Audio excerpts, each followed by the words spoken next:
Star Trek Beyond is directed by Justin Lin and features the same crew as from the previous Star Trek films. This movie picks up roughly 3 years into the Enterprise's mission, and the crew is deep into outer space, and through a series of catastrophic events, the Enterprise crash lands onto a planet, and the crew is completely separated and have to try and survive from the evil clutches of Krall, who's played by Idris Elba. Krall's after a specific object that's on the Enterprise, and he's a bad guy and wants to do evil things, but the reasons why he's bad aren't fully fleshed out, but he is evil and wants to do bad things. And after seeing the trailers for this movie, I was pretty underwhelmed. I was really put off by the first trailer. I just thought it was a really bad trailer and it left a bad flavor in my mouth. But then the second trailer came out and I was really on board for this movie. However, then the third trailer came out and was announced with a Rihanna song, and I just thought that was completely unnecessary and kind of put me off a little more for this movie, and I just wasn't really that excited. But in the end, trailers do not matter at all. As long as the movie's good,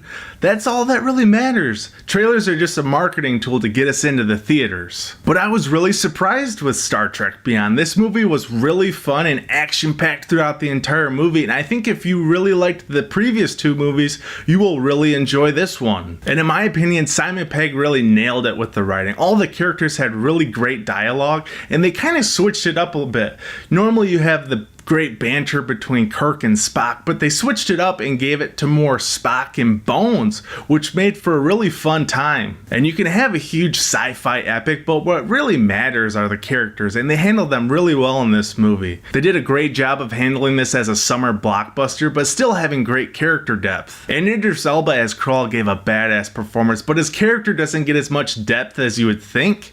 And at certain times throughout the movie, I did think his character was a little lackluster, but the third act does leave some surprises, so keep that in mind. But I really thought the best new character in this movie was Jayla, played by Sofia Boutella. She worked really well with the rest of the characters and gave a fresh dynamic, and I really want to see her in future Star Trek movies. But for me, I'm not sure where this movie stands. I've loved all the Star Trek movies that have come out recently, but I think I have to put this one under Into Darkness, and then the 2009 Star Trek movie being my top favorite out of the three. This one just didn't hook me in until about the second act, but from there on, I really loved this movie, and it does give a lot of respect to the Star Trek franchise as a whole. Guys, this was an extremely fun Star Trek movie.